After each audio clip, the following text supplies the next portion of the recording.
Support for your public radio station comes from our members and from Excellus Blue Cross Blue Shield, working with members to find health coverage for every stage of life, helping to make care and coverage more accessible in more ways for more people across the Rochester community. Details online at excellusbcbs.com. And Labella Associates, dedicated to the pursuit of partnership for more than 40 years, offering services in the development of buildings, infrastructure, environmental, and energy projects.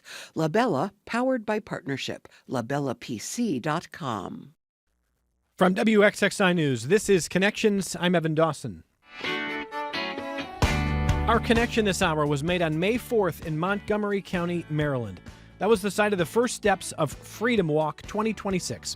Freedom Walk is a 750-mile pilgrimage retracing Underground Railroad routes, followed by Americans who were trying to flee slavery in the 1800s. Now, the walk is stopping in communities along the journey, which will eventually end in Toronto on July 4th. This week, Freedom Walk is coming through Rochester. On Saturday, Memorial AME Zion Church will host a Freedom Walk event. There are other events happening that we're going to be telling you about. There's a 9-foot-tall bronze sculpture of Harriet Tubman that's on display. So nothing can quite capture, of course, the urgency and the fear of the Underground Railroad when it happened. But Freedom Walk aims to shine a light on the scope and the scale of the journey and to bring us back to our history there. And we're going to talk about it with our guests, including the founder, historian and founder of Freedom Walk 2026 is Anthony Cohen. Welcome. Thank you for being here. Thanks for having me. And next to Anthony is Judy Wellman, executive director of the 1816 Farmington Quaker Meetinghouse Museum. Thank you for being here. Oh, thank you for having us. Across the table, Norma Strothers is a tour guide for AKWAABA, the Heritage Associates. Thank you for being here. Thank you. And Christine Ridarsky, historian for Rochester and Monroe County. Great to have you. Thank you for being here. Thank you, Evan. So when did you first hear about this, Christine Ridarsky? Because this sounds like the kind of thing that if somebody hadn't created, you might have created. This is a great idea. Well, I have to credit Judy Wellman from the 1816 Farmington Meetinghouse Museum for bringing this to my attention initially and allowing us to get involved here. We're delighted to be able to host here at Rochester. And this has been a journey that started May 4th, and I'm going to ask the guy who created this here, Anthony Cohen. Well, first of all, where's home for you? Home for me is Germantown, Maryland, which is about 20 miles outside of Washington, D.C., and it's in the heart of the Underground Railroad kind of genesis. So Maryland was a slave-holding state. Our northern border was the Mason-Dixon line, the delineation between bondage and freedom, freedom in the north. And people came through our county, started their journeys from our county, and gained the first assistance on some lines of the Underground Railroad from the very place where I live. So that's how I got interested in it 30 years ago. And now, culminating with July 4th and the 250th birthday of this country. Yes. You're on a journey here. Is this your first time in Rochester? No. It is not. First time was in 1996, passing through on my first walk. Oh, okay. So how many times have you done Freedom Walk? Freedom Walk is its own unique thing, so this is the first time, but I followed the Underground Railroad in various places 3 times. So the first time you did it, I mean, you're a historian, you know a lot about it, but what are you learning the first time you do it? So the first time in 1996, I was a budding historian. I had just completed a year before my senior project as a returning student at American University. And I looked at the Underground Railroad. I was given the assignment of writing a paper on some part of African American history that had gone unrecorded. And so I chose the Underground Railroad and then had to figure out, how do you document something which by its very nature was not supposed to have been known. And so 6 months of poring over old newspapers with runaway notices, court records of people who had been tried and convicted of aiding and abetting in escapes, what were known as slave narratives, firsthand accounts of the people who made the journey, and kind of pulling all that together, and things like the roads, the natural resources, rivers, streams, canals were mentioned in many of these accounts. And so the infrastructure of the Underground Railroad began to reveal itself. And then I just decided over a 2-month break to walk one of these routes and see where it would lead. And you walked the whole thing? I walked the whole, well, kind of. So walking was my primary modus, but I also did, in addition to foot, I did boat, rail. I was able to get a buggy ride for part of it when I went through Lancaster. Okay, but there's no like Hertz rent-a-cars for a section. There's no Hertz rent-a-cars, but here's the thing. Every school child knows today that the Underground Railroad was neither underground nor a railroad. That's a metaphor. But actual railroads were used. Sure.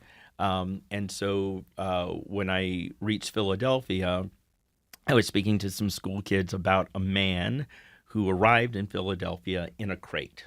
Henry Box Brown, shipped from Richmond, Virginia to Philadelphia. And they were so wrapped in the story and asking me all the details, a lot of which I didn't know because I'd never been in a crate. But then it gave me an idea. And so I had friends help me construct a box. I was put inside of it, smuggled on an Amtrak train, and sent from Philadelphia to New York to get a sense of what that journey would have been like. So that was my other mode of transportation, crate. And what was that like? It was horrifying and humbling. One of the things, this journey in the box is supposed to be 2 hours, but we missed the first train, and then we had to wait for another train. So it ended up being a 6-hour journey. On the hottest day of the year thus far. It was 99 degrees when we reached New York City. The box was mislabeled and almost not taken off the train. When it was on the platform, a vehicle pulled up and the fumes started filling the crate.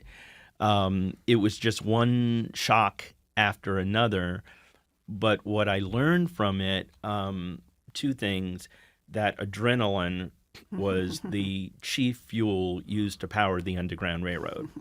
And when I felt danger was at hand, I just went into stay quiet, don't move, kind of survival mode. The other thing I gained was a sense of the desperation, that these were people who, yes, wanted freedom, but more often than not, they were pushed onto the Underground Railroad and into that system because they were learning that at a moment's notice they were going to be sold or separated from their family, or some desperate thing was going to befall them. So it was a really dark passage, if you will, in addition to all the kumbaya and everybody helping everybody else out that we think of it as today. I deeply admire the fact that you were willing to do that. And I think, obviously, the circumstances are different. The stakes are different. Absolutely. But just to have even a few hours of experiencing what the desperation must have been like to endure something like that. I don't know how you replicate learning or teaching that. At the time that I did that, I don't think there was really a name for what I did. In the ensuing years, I began to be described as an experiential or experimental historian. And now it's actually a thing. And so I kind of chuckle at looking back 30 years because that wasn't my intent. But that space that I've moved into and actually enjoy being in. And also seeing other people be in that space as well. I mean, to that point, we got an email this morning from a listener named Alex after we teased this program, and he said, "I love this idea. Our brains are wired for anecdotes over hard data. I couldn't tell you what I got on my U.S. history regents, but I can tell you exactly how a guy I once talked to, waiting for a flight home, said of his grandmother's quirkiness, 'I mean, she grew up in slave days.' This is not ancient history and impacts almost everything in modern America. I wish our education system were set up to allow for a long-term class trip like this to follow the full path." Alex, that is beautiful. Thanks for sending that in. And very emotive. It isn't long ago, and there's something I always say about Harriet Tubman, who most people seem to know. When she was born in 1822, Thomas Jefferson was still alive. When she died in 1913, Ronald Reagan had been born. Amazing, yeah. The past is hardly the past. I think we experience the past the best and most forcefully when we can find our little way into it, whether it's through our family history, the history of our communities, or even occasionally when you luck out, a line or two in an old crusty textbook. Sure, yeah. Before we talk about what's happening in Rochester this week, let me just ask you a couple other points here. You chose to end this on July 4th in Canada intentionally. Tell me about that. Yeah, so Freedom Walk 2026 was in part a reboot of the first walk on the 30th anniversary, commemoration of the nation, also the commemoration of Montgomery County, Maryland, which was established in 1776. We're as old as the nation, minus a few months. And so I wanted to do something that would speak to the time that we're in now. And that was really inspired by just the past year, where history has come under attack from the highest levels of government. Signage is being taken down. Some old, tired narratives are being peddled again. For example? Everything from Southern lost cause, a narrative, to even who owns American history. We talk about the founding fathers, who I revere in so many ways, but not in all ways. I refer to them as our founding framers. They had this great idea of life, liberty, pursuit of happiness. But I also think they knew well that each generation would have to renew those core values, would have to strive themselves to achieve them. And I think we've come to a point where our country in so many ways is so divided, and in many instances we've lost our ability to speak with one another. And I think that that was one reason that I wanted to do this Freedom Walk at this time, not only to follow the roots, the paths of history, whether it's Underground Railroad or all the other history we're discovering along the way, but also to ask Americans today, what do you see for the next 250 years? And we ask people in these gatherings just to shout out words, and it's stuff like equity and a level playing field and equality for all and the end of poverty, and I can just go on. But we then say to those people that the future is theirs, that this is square one. We start from here. And so that's what the walk was meant to do: inspire, provoke, question, probably question more than provide answers. Well, I think the questions you're asking are more interesting than some of what I see on various platforms that I think speak to the division that you're talking about. So one example recently is people are sharing polling on the political divide on the question of, are you on the 250th birthday of the country, are you proud to be an American? And there is a pretty big political divide in answers to those questions. The reason I don't think that question's all that interesting is, or do you love the country?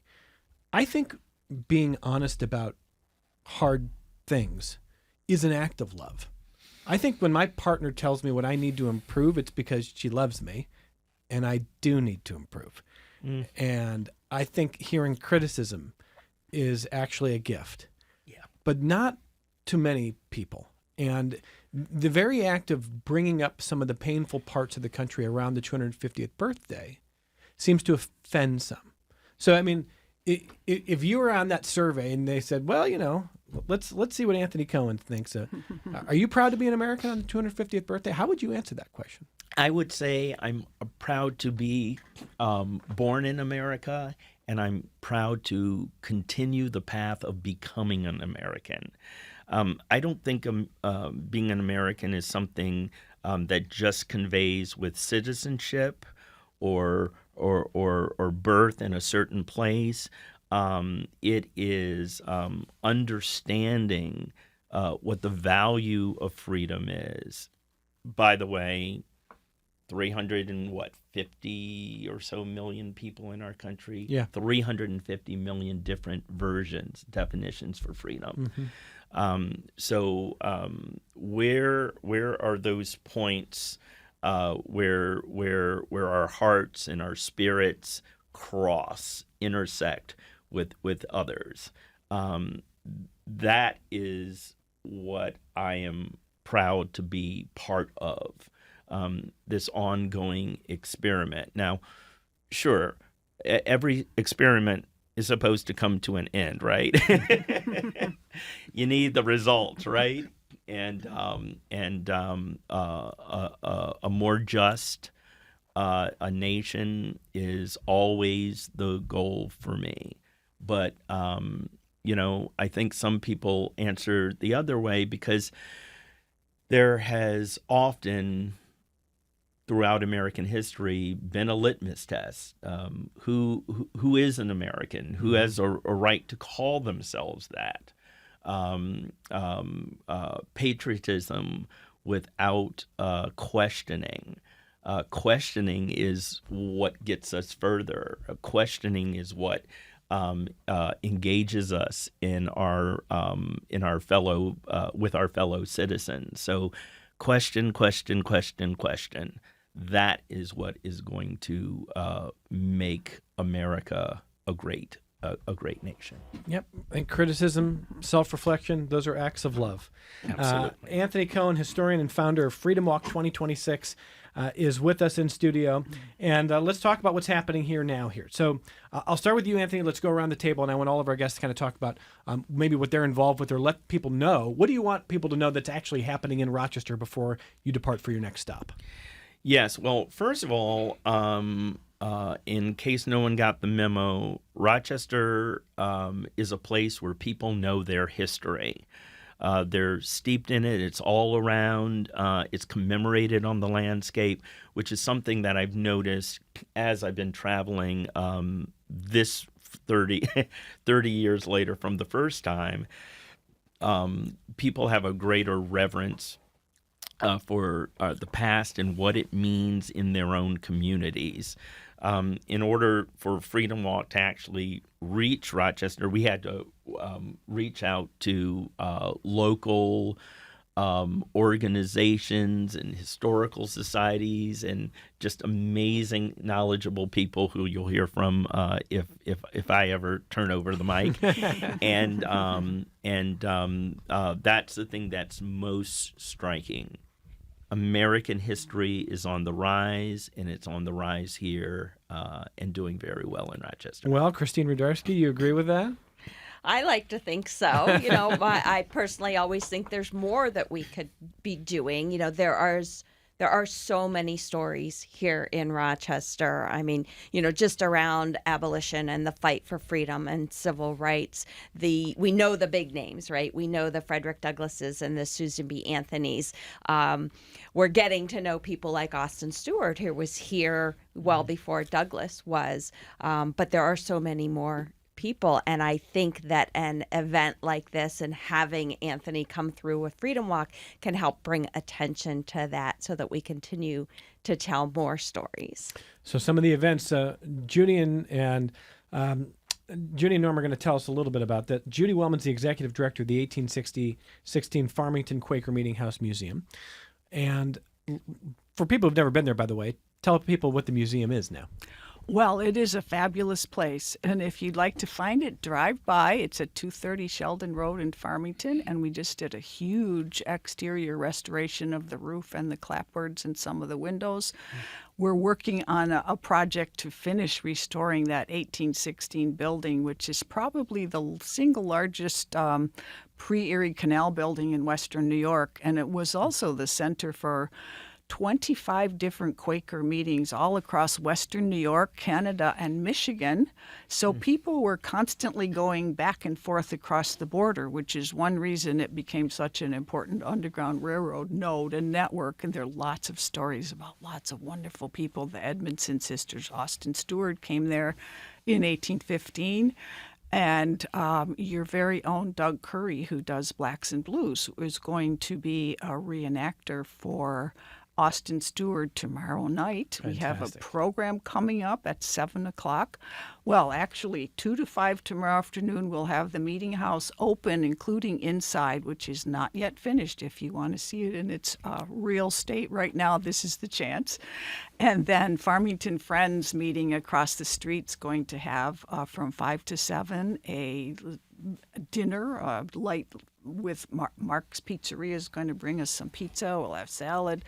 We had people out picking strawberries yesterday for strawberry shortcake.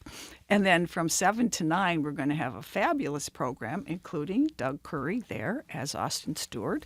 And Peter Grassi, who works for Alliance National Bank, has been growing a beard for several weeks so he can show up as General Gordon Granger. And Tony is stopping at the Farmington Meetinghouse on Juneteenth, especially because General Granger is the one who announced Juneteenth with Proclamation Number 3 in Galveston, Texas, 7,000 black troops. And he grew up in Sodus and Phelps, which are near the Farmington Meetinghouse. So we're welcoming General Gordon Granger home. And Peter Grassi's going to say a few words as General Granger. We're also featuring songs by William Wells Brown. Some of you may know him. He escaped from slavery in 1834 from Lexington, Kentucky, worked as a steamboat steward on the Great Lakes, helped a lot of people cross from Buffalo. But he lived in Farmington in the mid-1840s, where he worked as an anti-slavery lecturer, wrote his autobiography, which has a preface by one of the Farmington Quakers, and compiled a songbook. So Farmington Friends Choir and all of us who are there are going to be singing some of William Wells Brown's abolitionist songs, including one called Freeman Awake, to the tune of the My Country 'Tis of Thee. And it's a play on the irony of declaring this country to be the land of the free by singing the songs that everyone knows, the hymn, but by using different words to say, yes, 3 million enslaved people are still part of this country and still claim that, even though the dominant culture doesn't. So I think it's just going to be a really thoughtful and exciting program. And I was thinking about this, Evan and Christine and Norm especially. If you ask anybody, ask your audience, 3 people from the 19th century that they remember that they think are important, they're not going to come up with Roscoe Conkling. They're going to come up with Susan B. Anthony, Frederick Douglass, Harriet Tubman, all of whom had roots in this area, all of whom were connected in some way or another with Quakers, and all of whom Quakers had this idea that there's that of God in everyone. And I think the voices of these people, thank you so much, Tony, for amplifying them, ask us all to think about that ideal of what it means to be an American. We're all committed to this revolutionary war that created this country, but the ideal was that we hold these truths to be self-evident, that all men, and we'd say women too, are created equal, and that we're endowed by our Creator with certain inalienable rights, that among them are life, liberty, and the pursuit of happiness. All of these people ask us to think about what that meant. It's an ideal. We never reach it. We're always exploring it. If we're doing our due diligence as our civic responsibilities. They all ask us to think about what that meant in the past and what it means in the future for us right now. Where do we want to go? Who do we count as having these endowed by everyone? So thank you all for doing all this. Well, and Judy, maybe along those lines, Sydney, watching on YouTube, says, notice that to be truly free, it was necessary to go to Canada. How ironic. The land of the free wasn't really free. That's from Sydney. Oh, absolutely. And there often you find newspaper articles in Rochester area newspapers talking about how they went to Canada to Queen Victoria's dominion so they could be free and feel free. It is certainly ironic, isn't it? Because that's who we had just separated from in terms of the revolution. So Norm Strothers, the floor is yours. Tell us what some of the things that are happening this week. Well, this week we've got an array of things that are going on that we'll be sharing some of the tributes to the Freedom Walk and freedom in general. We'll be going back and forth from Farmington and the Macedon area and back up to Rochester on Friday to see and hear Tony once again speak his feelings on what this Freedom Walk means to him, what he has experienced. And we also have some special guests who will be appearing on the 20th, Saturday, at Memorial AME Zion Church. The special guests are Sojourner Truth. We'll also have Harriet Jacobs. We'll also have Harriet Tubman and Anna Murray Douglas. They will be at the church, and they will be speaking to the audience about their experiences in struggles for freedom. What do you hope that the public will do to engage? I mean, are you confident that people are going to find you? They will find us. All they have to do is follow the Harriet Tubman traveling statue, and they will easily find us at 549 Clarissa Street. The statue will be on display there in the parking lot, and that will be one way to get through the door, is to see the statue and then come in and hear and see all of the other fine things that are going on in this historically significant church, black church in Rochester. Yeah, can you tell us a little bit more about what you hope the public understands about the historical significance of the church? Well, number one, it's the oldest black church in Rochester. It'll be celebrating its 200th anniversary in 2027. So a lot of history has taken place there. Some of the freedom fighters that have come through the church, either visiting and or as members, are, of course, Frederick Douglass. Harriet Tubman has made several appearances at the church to speak and also to attend service. We also have had some significant people who have fought in the community for the recognition of getting freedom in the foremost of everyone's mind. And it's still continuing now. J.W. Thompson, who is the main contributor to the Frederick Douglass Monument that sits in the Frederick Douglass Mall at Highland Park now, first black publicly displayed monument to be shown in America was right here in Rochester. And the brainchild of this was J.W. Thompson, who was a member of this church, Memorial AME Zion. So things like that, I'm hoping that people will come out, recognize, and understand the significance and the importance of the struggle still goes on. And we in the community are still getting out there to bring forth this struggle and emphasizing freedom. One other thing, Memorial Amazine has some stained glass windows that tell the story of the freedom struggle, and the fight continues. Those stained glass windows, which are located in the sanctuary, will be on display, and we have our church historian who will be giving some talks on those stained glass windows. Austin Stewart was a leader at the church was African Methodist at the time, but he was the one that wanted to start and had a lot to do with the Sabbath schools that were run for the African or people of color who could not go to school comfortably in the public system. Things like that, I'm hoping people will come, observe, and take away with them and pass it on. Judy, do you have your hand up here? Yes, I wanted to add something to Norm's discussion. Robin Knowles, the church historian, she's also a member of the 1816 board, as is Doug Curry. And the two of the most important, exciting windows, one is of Harriet Tubman and one is of Susan B. Anthony. Mm-hmm. And the money for those was raised by an amazing woman named Hester Jeffrey, who was a nationally known suffragist and a friend of Susan B. Anthony. Susan B. Anthony's last public speech was in that church a month before she died. Hester Jeffrey gave a eulogy at Susan B. Anthony's funeral, and that memorial stained glass window is the first public monument to Susan B. Anthony anywhere in the country, and it's in the Memorial AME Zion Church.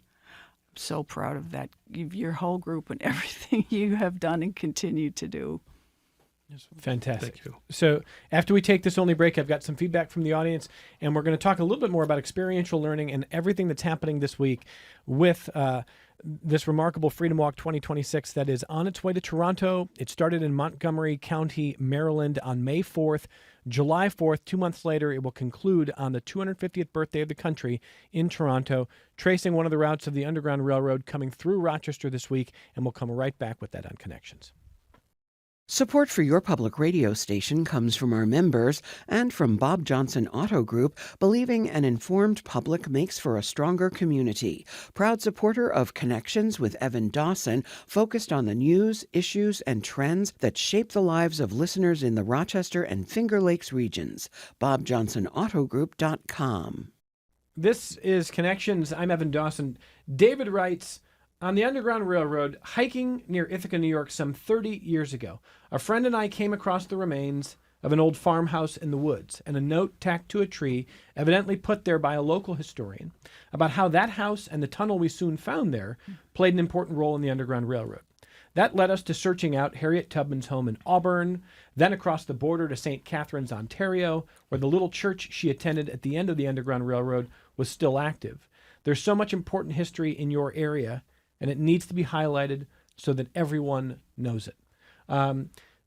What I'm struck by, I want to ask all of you a little bit about this here, because part of what David is describing there is this moment where he's on a hike, Christine, and something happens, and it leads him on this historical journey. And this is not anything against school or textbook learning, but that's another example of being on your feet, finding something, and being really compelled by it, getting outside of a classroom.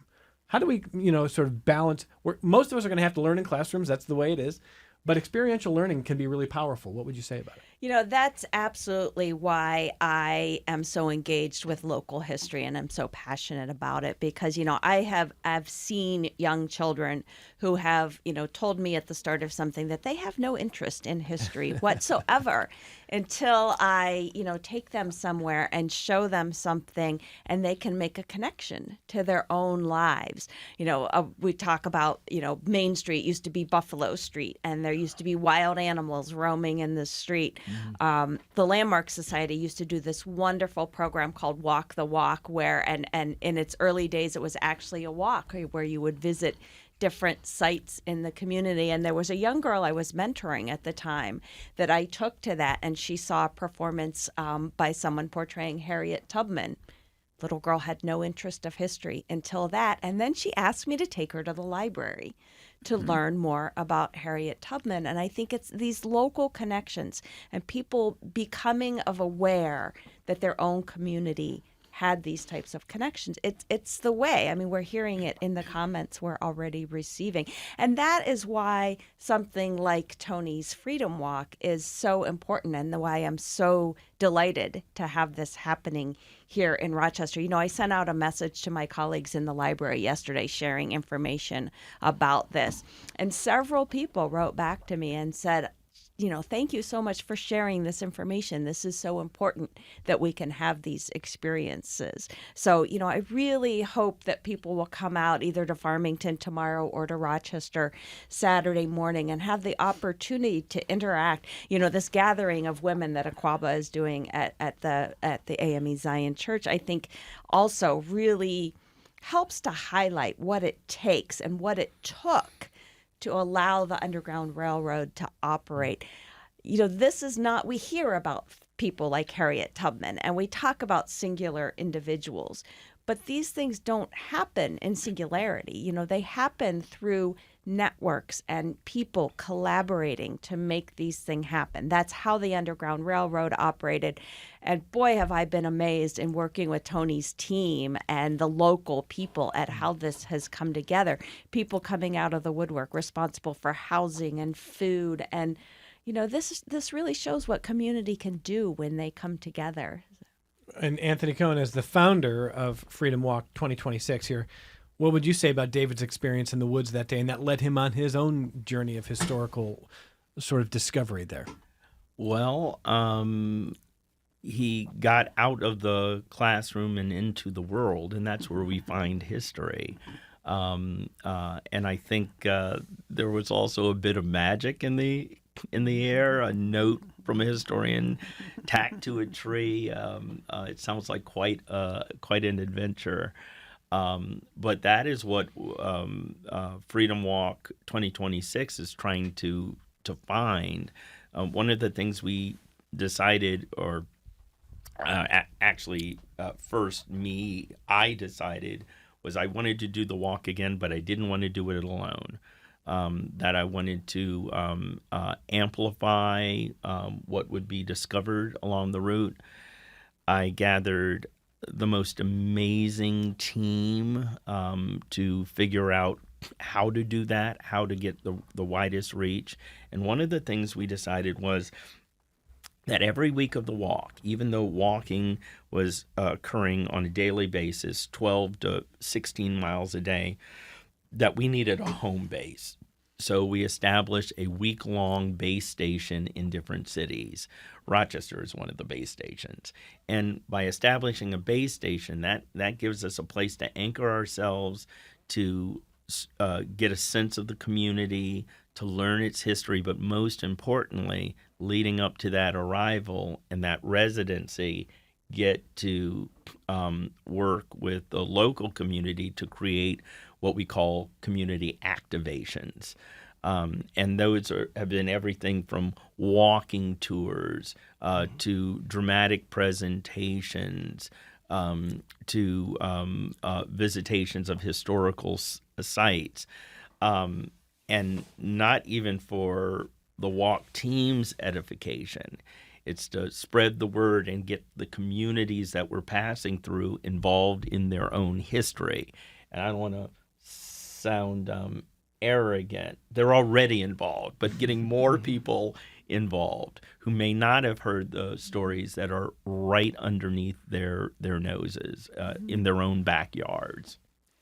I do want to enforce that. That's really helped all of us get together. And I'm thinking of the big list of people who are sponsoring these programs, including one we forgot to mention, which is tonight at 5:30 in Macedon at the Erie Canal Park.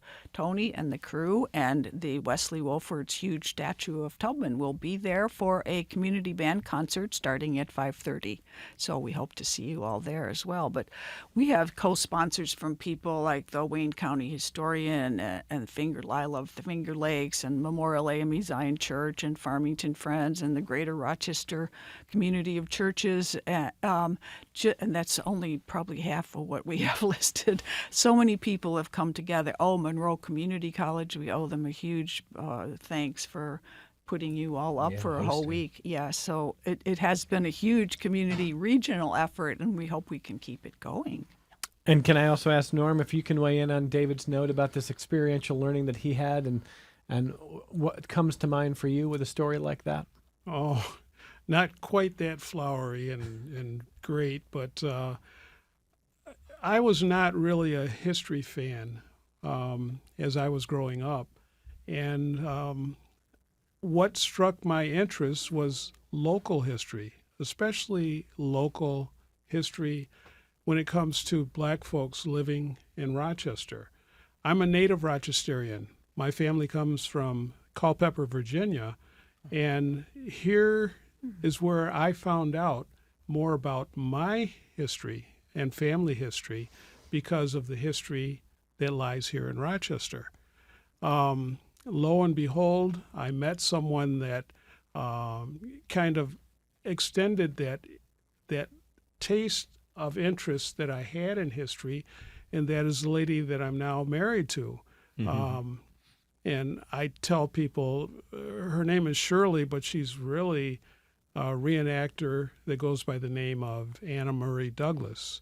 And she just enlightened me, and AKWAABA, the Heritage Associates, also enlightened me with a lot of local history that really sparked my interest, and that's why I focus on that right now.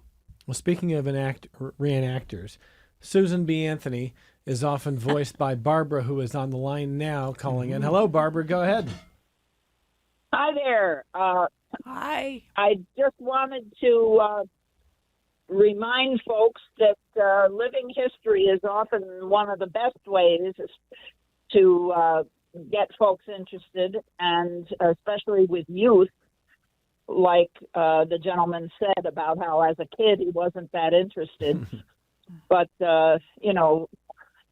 seeing a person in person portraying history is often the catch basin for a future interest. And if anybody wants Miss Anthony to show up, all they have to do is call the Susan B. Anthony House here in Rochester. And I hear there's a really good woman who appears. Well, Barbara, thank you. And everybody has said that she is very good. She is very good, isn't she, Christine Ridarsky? She is very good, yes. And I hope that Susan B. Anthony might attend some of our events tomorrow and Saturday. Anything you want to add, Anthony? Well, I if she's still on the line, Yeah. I'd like to ask her how she became interested in Susan B. Anthony's story and then transforming herself. Barbara? Well, it's a big, long story, too long for this program, but it had to do with a principal at Jefferson Middle School. When I worked there, I was a middle school counselor.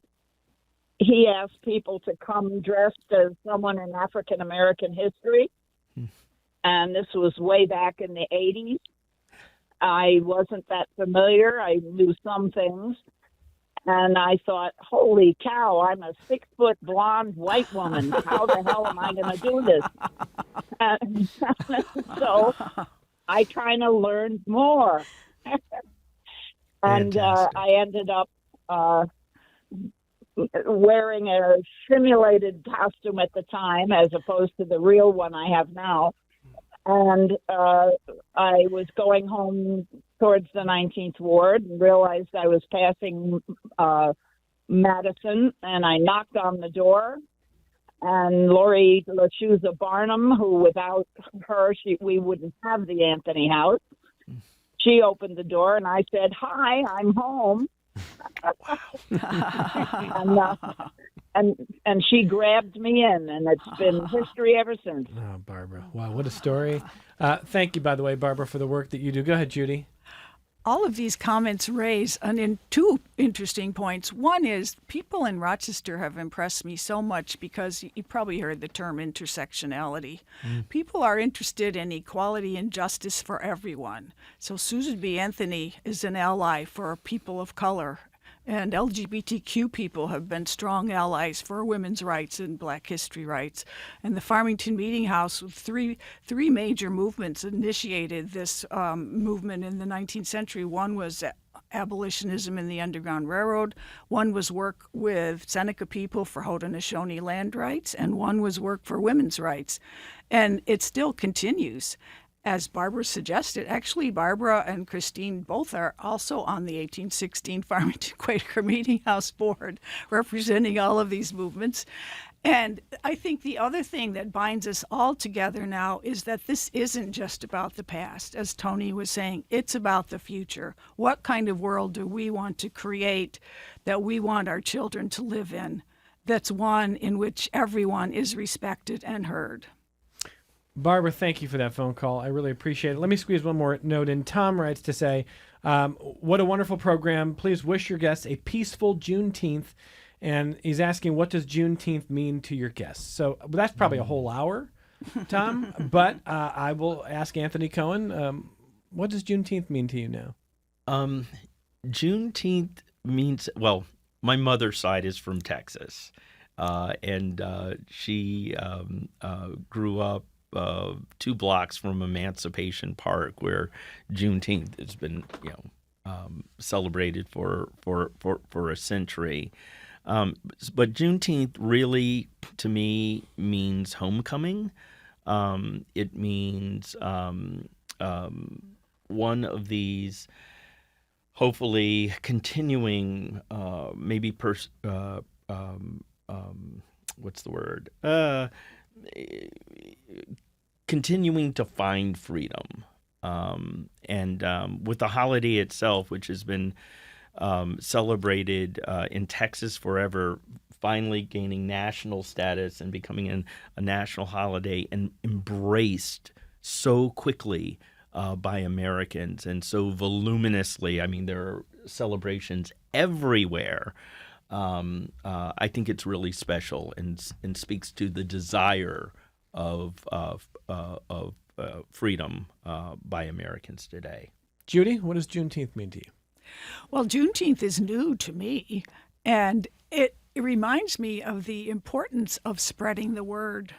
How did I, as a white young girl growing up in a working class neighborhood, ever know about that without the kind of willingness of people to share? So I hope we can share for all of us the ideal of freedom and of justice for everyone.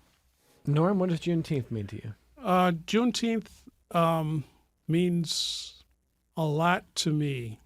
My complexion often will confuse people as to what is he, where does he come from, and I really felt it when I visited Ghana, and the greeting that I got over in Africa was "Welcome home," and I said, "Yes, this is home." And then I come back to Rochester and come back to this country, and I get the same type of welcome, but in different ways.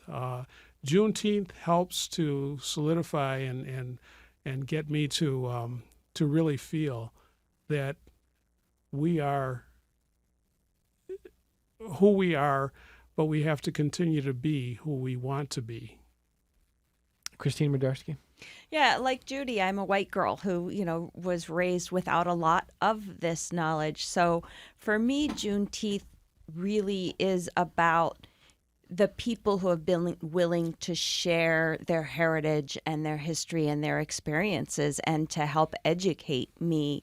And I'm so grateful to the people like Norm and Tony, Dr. David Anderson, some of the people who have taken me under their wing and helped to teach me the things that I was not exposed to as a youth. And I also think it provides some hope for the idea that we can continue to expand freedom. So let's wrap by asking Anthony Cohen about the remainder of your journey here. So we know what's going on in Rochester. When you depart Rochester on your way to Toronto on July 4th, what are your remaining stops here? So we'll continue west, following the path of the Erie Canal, Mohawk River Valley. Fingers crossed, but it looks like we are going to gain passage on a canal boat, making its return trip for the 200th of the canal. We're going to finally reach Niagara Falls and do events there and in Buffalo.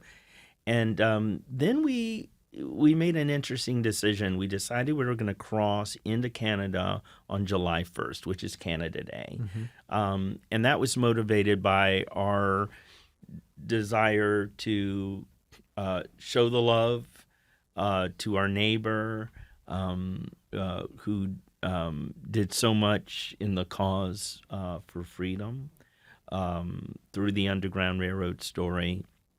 And then conclude the project on July 4th in Toronto, of all places. We're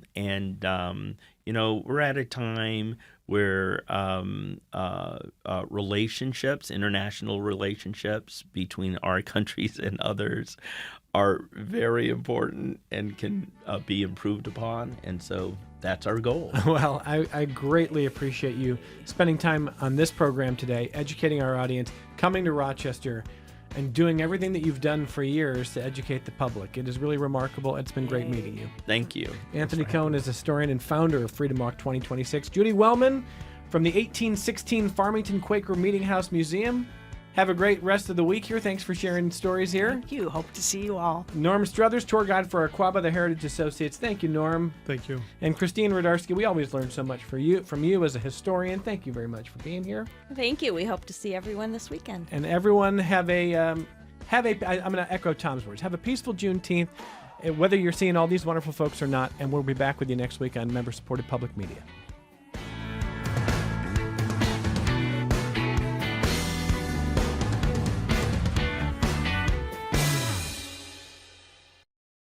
This program is a production of WXXI Public Radio. The views expressed do not necessarily represent those of this station, its staff, management, or underwriters. The broadcast is meant for the private use of our audience. Any rebroadcast or use in another medium without expressed written consent of WXXI is strictly prohibited. Connections with Evan Dawson is available as a podcast. Just click on the Connections link at WXXInews.org.